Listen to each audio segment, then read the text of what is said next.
안녕하십니까. 통일전망대 김필국입니다. 참여연입니다. 75년 전 오늘 북한에선 김일성을 수반으로 하는 내각이 수립됐습니다. 대한민국 정부가 수립된 지 25일 만이었는데 이날로 한반도는 공식적으로도 분단 상황에 놓이게 됩니다. 네, 정권 수립 75주년을 맞아서 북한은 다양한 행사로 분위기를 고조시켰는데요. 중국도 고위급 대표단을 보내서 연대를 과시했습니다. 북한은 수중에서 핵 공격이 가능한 전술핵 공격 잠수함도 건조했다고 밝혔는데요. 김세로 기자, 하나씩 살펴볼까요? 네, 북한 관영 매체들은 정권 수립 기념일을 하루 앞둔 어제 전술핵 공격 잠수함 건조 소식을 대대적으로 전했는데요. 첫 수중 핵 공격 함선의 장엄한 탄생으로 조선민주주의인민공화국 해군 무력 강화의 새로운 장의 서막을 알리고 김군옥 영웅함이라 명명된 이 잠수함은 로미오급 개량형으로 추정됩니다. 북한이 공개한 사진을 보면 함상에 잠수함 발사 탄도미사일 SLBM을 발사할 수 있는 발사관을 갖추고 있는데요. 핵탄두 탑재가 가능한 SLBM과 함께 핵어뢰 헤이를 발사할 수 있을 것으로 추정됩니다. 미연합전력, 그다음에 일본의 주한미군, 그다음에 오키나와까지 타격할 수 있는 그런 전술적 작전 능력을 운용을 하겠다는 그런 의도로 볼 수 있는 거죠. 김정은 위원장은 이 잠수함이 미국의 핵전력에 대항하는 거라고 밝혔다고요. 네, 진수식에 참석한 김 위원장은 침략의 상징물이었던 핵 공격 잠수함이 이제는 파렴치한 원수들을 공포에 질리게 하는 수단이 됐다며 미국을 직접 겨냥했습니다. 위력의 핵 투발 수단들을 다량 탑재하고 임의의 수중에서 적대 국가들을 선제 및 보복 타격할 수 있는 위협적인 수단으로 자리매김하게 되었습니다. 또 해군의 핵무장화는 미룰 수도 늦출 수도 없는 절박한 과제라며 전술핵 탑재 함선을 해군에 인도하는 사업에 박차를 가해야 한다고 강조했습니다. 정권 수립일 기념 행사도 성대하게 열린 듯한데 눈에 띄는 점이 있습니까? 네, 올해가 5년, 10년 단위로 꺾어지는 해, 이른바 정주년인 만큼 관련 행사도 꽤 다양하게 열렸는데요. 정치, 군사, 경제, 문화 등의 모든 분야에서 이룩된 성과들, 인민의 영적 투쟁을 주제로 한 우표들이 전시돼 있습니다. 사진전람회와 우표 전시회 등이 개최됐고 각 단체의 경축 공연이 열리는 등 곳곳에서 기념 행사가 잇따랐습니다. 중국은 류거중 국무원 부총리를 단장으로 하는 대표단을 구성했는데요. 5년 전 70주년 행사 당시 중국 공산당 서열 3위 리잔수 상무위원이 방북한 것에 비하면 격이 좀 낮아졌다는 평가가 나옵니다. 북한과의 밀착을 우려하는 국제사회 시선을 어느 정도 의식한 조치라는 분석입니다. 하지만 류거중은 지린성 성장 출신으로 북중 접경 상황을 잘 알고 또 현재 경제 분야를 총괄하고 있는 만큼 북한과의 경제 협력에 초점을 맞춘 인물이란 분석도 있습니다. 북한과의 경협은 북한과 인접한 동북 삼성과 북한 간에 이루어지는 경우가 대부분입니다. 과거에 북한과 직접 교류협력 경험이 있었던 지역의 성장이 북한 방문한다라고 했을 때 북중 간의 경제협력 문제가 논의될 수 있는 가능성이 더 크다라고 볼 수가 있는 거죠. 북한 매체에서는 연일 김정은의 치적을 강조하는 보도가 이어졌는데요. 분위기를 환기하고 민심을 다잡기 위한 의도로 풀이됩니다. 네. 얼마 전 북한 방송에서는 평안북도 한 농장의 올해 첫 벼수확 장면이 보도됐습니다. 네, 지금 시기가 가을 거지를 하기엔 좀 이르다는 생각도 드는데요. 최근 북한 방송엔 추수 성과를 독려하는 내용이 자주 나온다고요. 네, 북한 조선중앙TV는 지난 9월 2일 평안북도 곽산군에서 올해 첫 벼수확이 시작됐다고 전했습니다. 지금 보시는 화면은 현지방송 분견대 기자 촬영가들이 2일에 취재 촬영한 올해 첫 비가 올 화면입니다. 이 농장은 작년보다 추수 시기를 한 달 정도 앞당겼다고 하는데 이상기후로 인한 피해를 막기 위해 조생종 벼 품종을 도입한 게 비결이라고 치켜 세웠습니다. 그 우박 피해를 피할 수 있는가 하는 방도를 모색하던 중 생육길이 짧고 재해성 기후 현상을 극복할 수 있는 이 벼를 더해보자. 북한 방송은 또 성장 촉진제나 비료 주는 방법 등을 공유하고 올해 맡은 목표를 무조건 초과 달성해야 한다고 독촉했습니다. 햇빛 침률이 떨어져서 남뼈들이 신이 많은 병이나 여러 가지 병에 쉽게 걸릴 수 있습니다. 그래서 우리는 여러 가지 살균제들을 시비해줘서 얼마 전엔 태풍 피해도 있었죠. 올해 북한의 식량 생산은 어떻게 전망되나요? 네, 북한 보도에 따르면 평안남도 안석 간석지와 강원도 안변군 오계리 일대에서 750여 헥타르가 침수 피해를 입은 걸로 파악됐습니다. 하지만 북한 전체 논 면적을 놓고 보면 미미한 수준이라 전체 생산량에 큰 영향이 없을 거라는 게 전문가들 판단인데요. 다른 지역에도 피해가 있었겠지만 가을 태풍 등으로 인한 추가 피해가 없으면 예년과 비슷한 수준이 될 걸로 분석합니다. 올해 기상이 또 작년보다 괜찮았고요. 특히 이제 벼하고 옥수수인 경우에 파종이 제 시기에 기본적으로 다 진행이 됐어요. 이번에 태풍 6호 피해가 주는 영향이 아니면 아직까지는 이제 괜찮은 걸로 되어 있고. 미국 농무부도 북한의 올해 쌀 생산량은 210만 톤, 옥수수는 230만 톤으로 예년과 비슷할 것으로 전망했습니다. 다른 소식도 알아볼까요? 북한 매체들이 최근 묘향산을 유난스럽게 띄우고 있다죠. 네, 지난주 북한 방송에는 난데없이 묘향산을 찾아서란 프로그램이 시리즈로 3편이나 나왔습니다. 두 물줄기가 나란히 흐르다가도 하나로 합쳐져서 쾅쾅 떨어져 내리는데 바로 이 밑에 또 하나의 폭포가 있으니까 아래 우측에서 사이좋게 사는 형제 같다고 해서 형제폭포라고 불렀습니다. 서산대사가 기거했다는 금강암과 고려말 세워진 상원암, 추사 김정희가 썼다는 현판 등 역사 유적을 일일이 설명했고요. 길이 105m의 용연폭포와 푸른 하늘에 흰 비단을 들이운 것처럼 보인다는 천신폭포 등 자연 경관도 소개하며 연신 묘향산을 부각했습니다. 전문가들은 북한이 지난달 말 국내 관광 활성화와 국제 관광 확대 등의 내용을 담은 관광법을 개정한 점에 주목하는데요. 관광법과 문화유산 보호인데 저는 관광 쪽에 포인트가 있다고 봅니다. 의제에 보면 관광법에 대한 얘기가 나와요. 그것하고 연관이 있다라고 보고 있거든요. 장기적으로 중국 관광객을 염두에 둔 포석이란 분석도 나옵니다. 네, 김세로 기자 수고했습니다.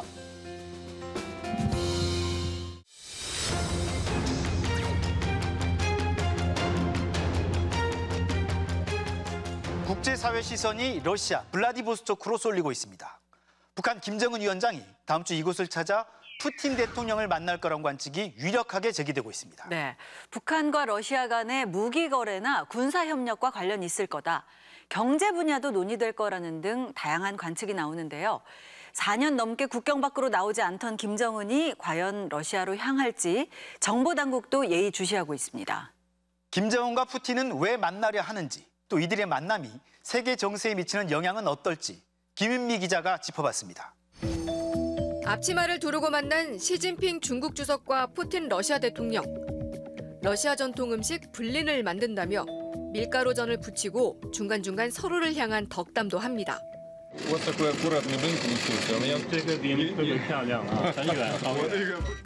5년 전 러시아에서 열린 동방경제 포럼에서 시진핑과 푸틴은 이런 식으로 친밀감을 과시했습니다. 동방경제 포럼은 러시아 정부가 극동 지역 개발을 목적으로 2015년부터 해마다 개최하는 대규모 국제회의입니다. 경제 분야뿐 아니라 동북아 지역의 정치, 외교, 문화까지 다루는 주제도 다양합니다. 푸틴은 매년 9월 모든 일정을 뒤로하고 행사장을 찾아 참가국 정상들과 기업 대표단을 만날 정도로 공을 들이고 있습니다. 2016년엔 박근혜 대통령이, 이듬해인 문재인 대통령이 기조연설을 했고 일본 아베 총리는 2016년부터 2019년까지 4년 연속 참석하기도 했습니다. 북핵 문제 같은 민감한 주제도 다뤘습니다. 북한의 도발을 멈추게 하고 북핵 문제를 근원적으로 해결하기 위한 그런 방안도 함께 모색하기를 희망합니다. Решить проблемы Корейского полуострова одними лишь санкциями и давлением невозможно. Не стоит поддаваться эмоциям и загонять Северную Корею в угол. 올해 동방경제 포럼이 열리는 기간은 내일부터 13일까지. 미국 뉴욕타임스는 북한 김정은 위원장이 이 포럼에 참석해 푸틴 대통령과 무기 거래 문제 등을 논의할 것이라고 보도했습니다. 미국 정부도 부인하지 않았습니다. Russian officials traveled to Pyongyang for follow-on discussions about potential arms deals between the DPRK and Russia. Following these negotiations, high-level discussions may continue in coming months. 일본 NHK도 러시아 정부 관계자 말을 인용해 북러 정상회담을 위한 조율을 하고 있다고 전했습니다. 관측대로 김정은이 포럼에 나선다면 양자 회담이 아닌 다자 무대에는 처음 나서게 되는 셈입니다. 북한 인민들에게는 정상적인 국가의 정상적인 지도자상을 보여주고 정말 경제 발전을 위해서 지도자가 애를 쓰고 있다라고 하는 모습들을 보여주는 것 그 자체가 결국 성과가 될 것입니다. 4년 넘게 국경을 벗어나지 않던 김정은이 국제정치 복귀 무대로 러시아를 선택하는 이유는 뭘까?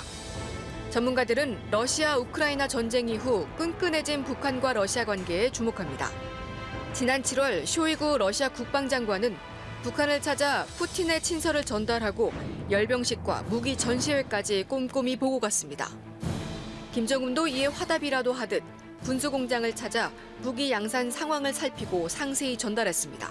생산성을 높이기 위한 과학기술적 대책을 세운 것이 매우 기쁘다고 거듭 만족을 표시하셨습니다. 양국 간 무기 거래를 위한 실무 접촉은 그동안 충분히 진행됐고 양국 정상의 만남은 최종 확인 절차로 볼 수 있다는 분석이 나옵니다. 사실 무기를 주고받는 건 그렇게 쉽지 않거든요. 누가 책임을 져야 돼요. 단순히 군사 대 군사의 관계가 아니라 국가 대 국가의 관계로서의 조금 더 발전된 관계가 보여야 될 것이고. 외신들은 김정은과 푸틴이 만남을 통해 서로 얻을 게 많다고 전합니다. 전쟁 중인 러시아는 당장 전장으로 보낼 탄약과 포탄이 필요하고 북한은 에너지와 식량이 시급합니다. 인공위성과 핵 추진 잠수함 등의 첨단 기술을 제공받을 수 있다는 분석도 나오고 군사 협력에 이르기까지 다양한 범위로 논의를 확대할 수 있다는 관측도 제기됩니다. 그 만남을 계속적으로 반복적으로 가져가는 과정에서 심리적으로 과거의 동맹 조약이 점차적으로 회복이 되고 있고요. 제도적인 수준까지 그 관계를 가져가려고 할 것이다 이렇게 보고 있습니다. 북중러 3국 연합 군사훈련 가능성이 제기되는 가운데 북한과 러시아의 연합훈련은 이미 논의되고 있다는 분석도 있습니다. 쇼이구 국방장관이 북한에 방문해서 김정은을 면담할 당시에 아마 북중러 해상 연합훈련에 대한 공식 제의가 있는 것으로 지금 파악을 한다는 답변이 있었습니다. 쇼이구 러시아 국방장관도 언론 인터뷰에서 북한과 이웃인데 안 될 것 없다며 연합훈련이 당연히 논의되고 있다고 답했습니다. 미국은 북한이 러시아에 무기를 지원하면 엄중히 대응하겠다고 강하게 경고했습니다. We continue to urge North Korea not to do that. There will be repercussions for North Korea, not just from the United States, but from the international community. 동아시아 정상회의에 참석한 윤석열 대통령도 중국 총리와 러시아 외무장관을 앞에 두고서 북한 핵미사일은 실존적 위협이라며 국제사회가 분명한 결의를 보여야 한다고 강조했습니다. 모든 유엔 회원국들은 이러한 안보리 제재 결의를 준수해야 하며 그러한 결의안을 채택한 당사자인 안보리 상임이사국의 책임은 더욱 무겁다고 할 것입니다. 북한과 러시아가 정상회담을 통해 전면적인 군사 협력과 경제 협력에 나선다면 유엔 안보리 상임이사국인 러시아가 스스로 안보리 합의를 깨트리는 걸 의미합니다. 대북 제재 또한 무력화될 가능성이 큽니다. 한미일의 공조가 강화되는 속에서 북중러도 연대의 폭을 넓히고 있습니다. 한미일과 북중러의 대립이 고착화되고 강대국 간 전략 경쟁의 단계로 접어들게 되면 북핵 문제의 외교적 해결은 더욱 요원해질 거란 우려도 나옵니다. 국익에 최선의 가치를 두고 운신의 폭을 넓힐 수 있도록 한중, 한러 관계를 관리해야 한다는 목소리가 높습니다. 통일전망대 김유미입니다.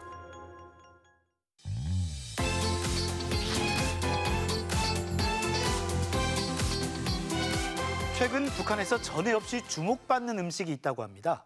바로 밀가루로 만든 음식들이라고 하네요. 네, 무슨 이유 때문인지 오늘 자세히 알아보겠습니다. 함께 하실 두 분입니다. 어서 오세요. 안녕하세요.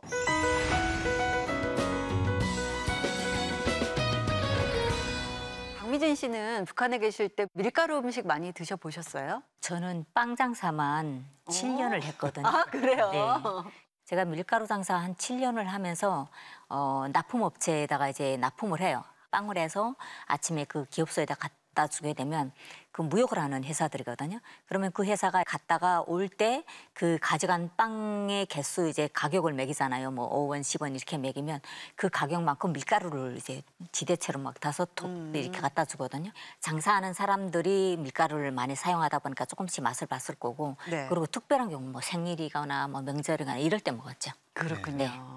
네, 북한은 최근 들어서 유난스럽다 싶을 정도로 밀가루를 강조하고 있는데요. 북한 TV에서도 밀가루 가공 공장 소식을 상세히 전합니다.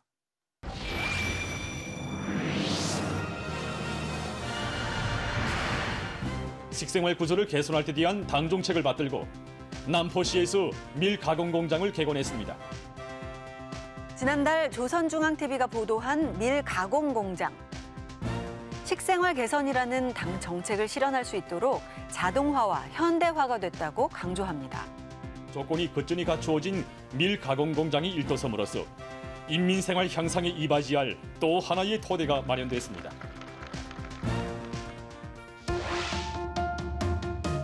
평양에 있는 또 다른 밀가공 공장인데요. 밀가공 능력을 확장하기 위한 사업을 활발히 전개하고 있다고 선전합니다. 설비갱신 이 사업을 좀 더 계획적으로 짜고 있습니다. 기술자 노동자들이 합심해가지고 밀가공 능력을 1.7배로 늘렸습니다. 북한은 밀 생산량이 늘면서 각 시군에서 밀가공 공장 개건 사업이 진행되고 있다고 합니다. 밀가루 공장이 문을 열었다는 소식이 TV 중요 뉴스가 되는데요. 그만큼 밀가루가 중요하다는 거겠죠? 예, 밀가루가 중요하죠. 중요한 것 중에 하나는 김정은 위원장이 밀가루에 대한 정책, 좀 식생활을 개선하고자 하는 정책들이 바뀌었다는 게 주목할 점입니다. 농작물 배치를 대담하게 바꾸어 벼농사와 밀, 보리 농 사이로 방향 전환을 할 때 대한 구상을 밝히시면서 식생활 문화를 흰쌀밥과 밀가루 음식 위주로 바꾸는 대로 생산된 밀을 잘 보관, 가공, 처리하는 사업을 병행하여 인민들의 식생활 구조를 개선하려는 당과 정부의 정책이 운을 나타나게 만들어야 합니다. 김정은 시기에는 밀가루가 중요 음식물, 먹거리 해결하는 문제에 선두주자로 지금 나서겠다고 볼 수가 있습니다. 네. 2017년 저희가 취재한 바로는 그때 평양의 대부분 주민들도 밀가루를 많이 먹고 무역으로 들어가는 빵들에서도 그러니까 북한적인 빵을 요구를 한다는 거죠. 오늘 생산한 빵으로 달라. 그래서 그때 들어간 빵을 보고 놀랐는데 초코머핀이랑 호밀빵을 많이 좋아하더라고요. 그래서 이게 옛날하고 그냥 하얀 수입 밀빵이 맛있다. 이거하고는 좀 달라지고 있구나. 그런 걸 느낄 수 있었습니다. 네. 북한은 최근 두벌 농사, 이 이모작 작물로 밀을 재배하라고 독려하기도 하고요. 밀가루 수입량도 늘리고 있는데요. 이렇게 공장을 세우고 직접 이 밀가루를 제조하려고 하는 이유가 좀 궁금합니다. 제가 생각하는 것은 북한이 자발적 국별의부에서도 밝힌 바와 같이 밭이 한 70%고 논이 30%를 차지하기 때문에 쌀로만 북한 인민들의 식량 문제를 해결하기 좀 어렵다고 판단하지 않았나. 그럼 쌀을 대체할 만한 것이 무엇인가. 김일성 시대에는 옥수수가 그걸 대체를 했고 김정은 시대에는 감자였는데 그렇다면 김정은은 밀가루를 지금 하는 게 아닌가라는 생각이 들고 지금 북한에서 말하고 있는 자력갱생, 자급자족을 하기 위해서 국내에서 자력화로 밀가루 생산을 해서 어떤 먹는 문제를 좀 해결하는 의도가 아닌가 이렇게 추정을 해봅니다. 네. 우리나라에서도 예전에 밀가루 음식을 장려하는 분식 장려 운동이 벌어지기도 했었죠. 정부에서는 몇 해 전부터 식생활 개선이란 슬로건을 내걸고 영양가로 봐서 쌀에 못지않은 밀가루나 콩, 보리쌀 등을 섞어 먹도록 장려해왔습니다. 억지 소리같이 들리지만은 사실은 쌀만 먹는 것보다도 비타민 등 영양가가 더 많기 때문에 우리들 건강에 좋은 것입니다. 당시 쌀이 부족해서 나온 궁여지책이었다 이런 말이 평가도 있습니다.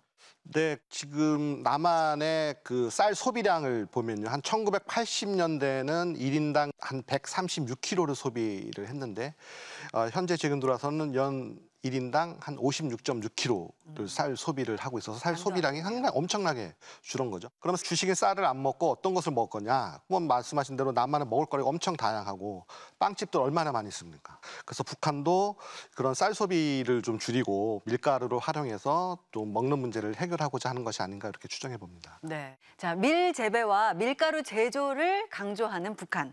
이 식생활 개선이라는 명목으로 밀가루 음식도 적극 홍보합니다.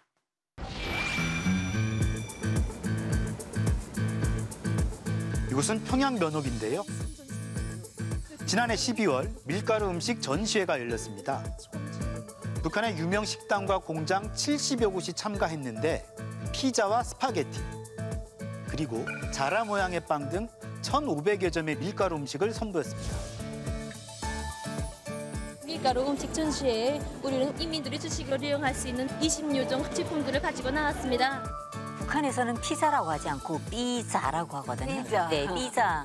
사실 예전에 밀가루를 해먹던 것들이 보게 되면 뭐 빵, 완자, 꽈배기 뭐 이렇잖아요. 지금은 정말 다양해졌어요. 그러니까 저런 전시회를 통해서 다양한 음식들을 선보인다는 건 밀가루 가공 음식이 그만큼 대중화가 되고 있다. 이렇게 보셔도 될 것 같습니다. 네. 김정은 시기에 북중무역을 보면 북한에서 수입한 것 중에 하나가 파스타 원재료도 있어요. 그래서 북한의 식생활이 많이 좀 바뀌었다. 뭐 지역적 차이는 있겠지만 많이 바뀌었다는 걸 좀 그런 자료를 통해서 알 수가 있습니다. 네, 그렇군요.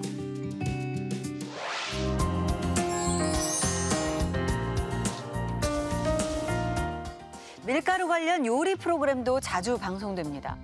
밀가루 음식 전시회에서 최우수상을 받은 요리사가 제빵 기계 없이 집에서 빵과 생크림을 만드는 방법을 소개합니다. 빵은 어른, 아이 할 것 없이 누구나 다 즐겨 찾는 음식입니다. 최근에 우리 식당을 찾는 손님들 속에서는 빵을 만드는 구체적인 방법을 알려달라는 가정주부들도 많습니다. 또 다른 요리 프로그램인데요. 여기 만드는 방법대로 우동을 해보았는데 내 재간에는 잘 되지 않습니다. 이 우동을 가지고 맛있게 해먹는 방법을 소개해 줬으면 합니다. 방송원이 밀가루 음식 요리법이 익숙치 않다는 주부의 고민을 해결해 줍니다. 이런 프로그램들을 자주 보여주는 이유가 있겠죠? 이런 건 생소한 게 아닙니다. 북한의 대운단골에서 나오는 감자 같은 경우도 요리 전시회도 하고 편안하게 일상생활에서 먹을 수 있게 한 것도 있기 때문에 밀가루도 뭐 예의 없이 이런 쪽 방송을 진행하는 것 같고요. 특히 이제 이런 뭐 말씀하신 피자, 햄버거, 핫도그를 만들면 밀가루만 갖고 만들지 않습니까? 여기에 뭐 크림, 버터, 뭐 여러 가지 당류도 들어가야 되는데 그 북중과의 무역 관계로 뭐 그런 것도 수입량이 상당히 좀 많이 늘었어요. 그래서 그 북한의 정책을 밀가루에 대한 것을 지금 집중적으로 하고 있구나 이런 것을 좀 알 수가 있습니다. 네. 그렇다면 실제 주민들 이 식생활이 좀 바뀌었는지 궁금합니다. 강미진 씨 뭐 들은 얘기 있으세요? 2017년에 통화를 하다가 이제 깜짝 놀랐거든요. 평양 자기네 가족의 일상을 이야기하는 게 딸은 학교 갈 준비하고 엄마가 밥 빨리 먹고 가야 될 거 아니냐 이렇게 얘기를 하니까 딸애가 하는 소리가 나 빵하고 과일 다물이면 되니까 가면서 먹을 거야. 그래서 가면서 택시 안에서 먹을 거야. 그러니까 북한 사람들은 원래 밥과 국이잖아요. 그런데 지금은 빵하고 우유, 뭐 과일 주스 이걸로 바뀌고 있다. 저는 그렇게 보고 있습니다. 그렇군요. 북한 자료로 되면 슈퍼마켓 같은 데도 나오는 경우서 대성백화점이라든지 여기 보면 매장 코너에 음료수, 뭐 과자, 빵 여러 가지 다양한 종류가 나와서 말씀하신 대로 북한의 식생활이 좀 변하고는 있다. 그걸 좀 알 수가 있습니다. 네, 북한은 새로운 먹거리를 확보하는 동시에 주민들 입맛과 영양을 바꾸겠다고 강조해왔습니다. 대규모 축산기지에서 북한 TV에 자주 등장하는 한 목장입니다. 1억 5천만 평 규모의 이 목장에서는 소와 양, 염소 등 가축 수십만 마리를 키운다는데요. 이곳에서 생산되는 고기와 우유로 주민들의 영양 문제를 해결하겠다는 겁니다. 노동신문 보도입니다. 아침에 간단하게 빵을 먹거나 하루에 한 끼 밀가루 음식을 먹는다는 주민들을 소개하는데요. 실제로 북한 내 젊은 세대 사이에서는 빵류에 대한 선호도가 높은 것으로 알려졌습니다. 저는 북한 사람들의 체형이 많이 변한 걸로 보고 있거든요. 사실 2010년대 들어서면서 북한에 우리 같은 거 어디가 조금씩 보낼 때가 있는데 원래는 날씬하던 사람들이니까 날씬한 그 체형에 맞춰서 보내면 못 입는다. 내가 살쪘다 이렇게 얘기를 하거든요. 개개인들이 입맛에 맞는 그런 음식까지도 많이 나오고 있어서 좀 다양한 식생활 변화도 주고 있지 않을까 생각합니다. 그렇군요. 자, 우리는 밀가루 음식이 좀 대중화돼 있잖아요. 그래서 건강상의 이유로 또 다른 이유로 밀가루를 좀 줄이려는 것도 있거든요. 근데 북한에서는 식생활 개선을 한다면서 밀가루를 장려하는 게 좀 안 맞는 것 같기도 하고 이상해 보이기도 합니다. 북한의 이 밀가루 정책이 좀 긍정적인 결과를 얻기 위해서는 어떤 노력이 필요할까요? 사실 주민들이 밀가루를 먹었을 때 어떤 부작용이 있는지 그런 기본적인 상식 같은 거 좀 주면 좋겠고요. 그리고 밀가루 같은 경우도 단지 음식뿐만 아니라 그걸 통해서 뭐 다른 2차적인 또 뭘 만들어서 주민들한테 좀 더 한 걸음 편안하게 다가갈 수 있는 그런 정책들이 있었으면 좋겠습니다. 네. 북한은 지금 당장 먹는 문제를 해야 되는 상황이고 또 남한 같은 경우는 먹거리가 너무 다양해서 여러 가지 건강을 지키기 위해서 기능성 식품을 먹는데 그런 차이가 좀 있는 것 같고요. 이런 거 종자형분도 중요하지만 밀보리를 잘 짓기 위한 영농 기반 시설, 물자 여러 가지 것들이 종합적으로 식량 문제를 해결하는 데 같이 도움이 돼야 해결이 되지 않을까 그렇게 생각을 합니다. 네. 북한이 최근 밀가루 음식을 유독 강조하는 이유를 살펴봤는데요. 북한 주민들도 앞으로 배부른 게 다가 아니라 좀 다양한 음식을 즐길 수 있는 날이 오기를 바랍니다.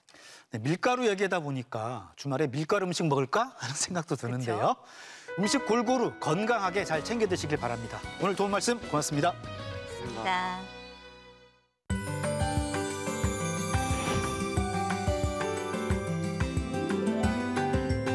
최근 다양한 분야에서 일하는 탈북민이 눈에 띄게 많아졌죠. 하지만 이런저런 편견 등으로 인해서 탈북민 스스로 취업하는 건 여전히 쉽지 않다고 합니다. 네, 이런 탈북민들에게 취업의 기회를 제공하고 고용률을 높이기 위한 다양한 사업이 활발히 펼쳐지고 있다는데요. 그 현장을 최유찬 기자가 찾아가 봤습니다. 98명의 노인들이 생활하고 있는 경기도 김포의 한 요양원. 최근 새로운 식구가 들어왔습니다. 어르신 젊어서 엄청 예쁘셨겠어요. 네. 나이 드셨는데 이렇게 예쁘신 거 보니. 지난달부터 이곳에서 일하기 시작한 북한 양강도 출신의 사회복지사 이지은 씨입니다. 지난 2010년 남한으로 온 뒤 결혼과 육아로 제대로 된 일자리를 갖지 못하다가 5년 전 사회복지사 자격증을 취득하고 본격적인 취업 전선에 뛰어든 겁니다. 요양원 특성상 단순한 행정 업무뿐만 아니라 수시로 어르신들의 말벗이 되어주는 것도 주된 업무 중 하나입니다. 진짜 솔직히 사회복지라면 그냥 이렇게 클라이언트 분들하고 상담이나 하고 이런 줄 알았어요. 근데 사회복지사라는 게 그게 아니고 행정 업무도 봐야 되고, 네, 특히 또 요양원 같은 데는 어르신들과의 어떤 대화나 커뮤니케이션이 많이 중요하더라고요. 심리로 못다소 달병 난다. 지난 2014년 남한으로 온 김서연 씨도 문화예술치료사로 어르신들을 돌보기 시작했습니다. 남한에 온 뒤 가장 어려웠던 건 무엇보다 취업을 하는 일이었다는데요. 특히 누구의 도움 없이 스스로 취업문을 두드리는 건 용기조차 내기 어려웠습니다. 네, 전화 문의만 해도 말투가 좀 다르니까 바로 그냥 죄송합니다 하고 그런 경우 되게 많았었어요. 그래서 이들은 모두 남북하나재단 소속 탈북민 취업 상담사들을 통해 일자리를 주선받을 수 있었는데요. 하지만 이곳에서 정해진 근무 기간은 단 3개월. 인턴처럼 이 일이 적성에 맞는지 일체험 프로그램을 통해 경험부터 해보기로 한 겁니다. 이 기간 동안 고용주도 탈북민들의 업무 태도 등을 살펴본 뒤 정규직 채용 여부를 최종적으로 결정하게 됩니다. 다른 체제에 있다 보니까 조금 안 맞는 거 있지만 좀 더 관심을 갖고 배려를 갖고 하면은 이 친구들이 오히려 외국인 노동자나 이런 사람들보다도 10배, 100배 이상의 그 효과를 얻을 수가 있다는 생각이 들어요. 그래서. 실제 탈북민 10명 가운데 4명 정도는 일자리를 찾지 못하고 있는 상황입니다. 취업에 성공한다고 해도 일용직 비중이 높고 평균 근속 일수도 30개월 정도에 불과합니다. 언어와 문화 차이, 업무 숙련도 등이 탈북민들이 짧은 기간 안에 쉽게 회사를 관두게 되는 주된 이유로 꼽힙니다.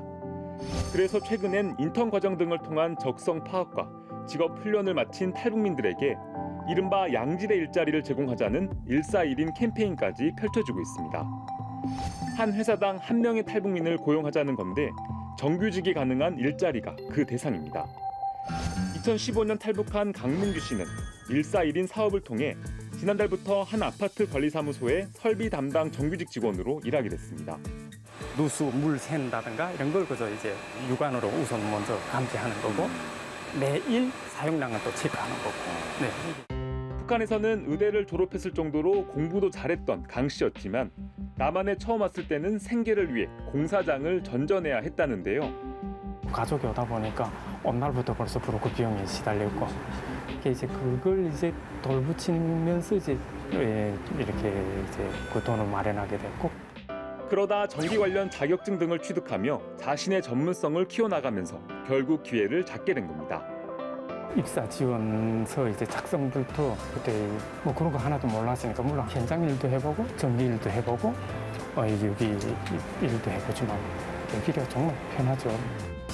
이처럼 올 들어서만 141인 캠페인을 통해 국가기관 등의 정규직으로 취업한 탈북민은 134명에 달합니다. 남북하나재단은 취업관리 시스템을 통해 탈북민들의 이력서 등을 통합 관리하면서 구인을 원하는 기업과 수시로 연결해주고 있습니다. 무엇보다 중요한 건 기업들의 호응입니다. 여전히 탈북민에 대한 부정적인 인식을 가진 기업들이 많은 만큼 이러한 편견을 바꿀 수 있도록 변화시키는 일이 가장 큰 숙제입니다. 탈북민 스스로도 노력을 해야 되고 또 우리 국민도 좀 더 적극적으로 다가가줘야 되지 않을까 그렇게 생각을 합니다. 북한에서 온 사람 이런 개념을 넘어서 통일을 향해서 가는 통일의 미랄이다. 이런 뭐 큰 관점에서 보시면은 좀 더 이들에 대한 좀 더 관심이 가지 않을까 그런 생각을 하고 있습니다. 먼저 온 통일이라 불리는 탈북민들.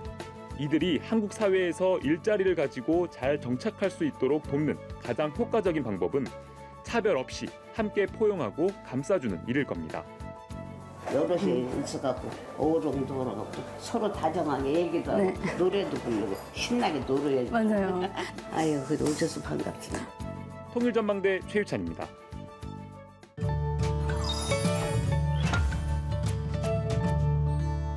가물의 용량을 받고 있는 포존들을 구체적으로 요리하고 졸장과 우물, 굴포들을 최대한 이용해서 졸장? 뭐 장군님의 반대말인가요? 잘 모르겠습니다. 아닌가 한강? 졸장? 생각나는 게 없네. 땅속에서 물을 퍼올리는 데 사용하는 펌프 등의 양수시설을 북한에서는 졸장이라고 합니다. 굴포나 졸장으로 가물 피해를 막는다 등의 용례가 확인됩니다. 이렇게 펌프하는 펌프요? 아, 미국 말을 안 쓰고 졸장. 왜 그러죠? 모르겠네. 졸장? 느낌도 전혀 달라요. 추석을 앞두고 벌초를 하거나 이른 성묘를 위해 산을 찾는 분들이 늘어나고 있죠. 그래서 이맘때 9월에는 무엇보다 벌쏘임 사고가 빈번하게 발생한다고 합니다. 네, 피해를 막기 위해선 밝은색 옷을 입는 게 좋고 향이 강한 화장품 사용은 자제해야 한다고 합니다.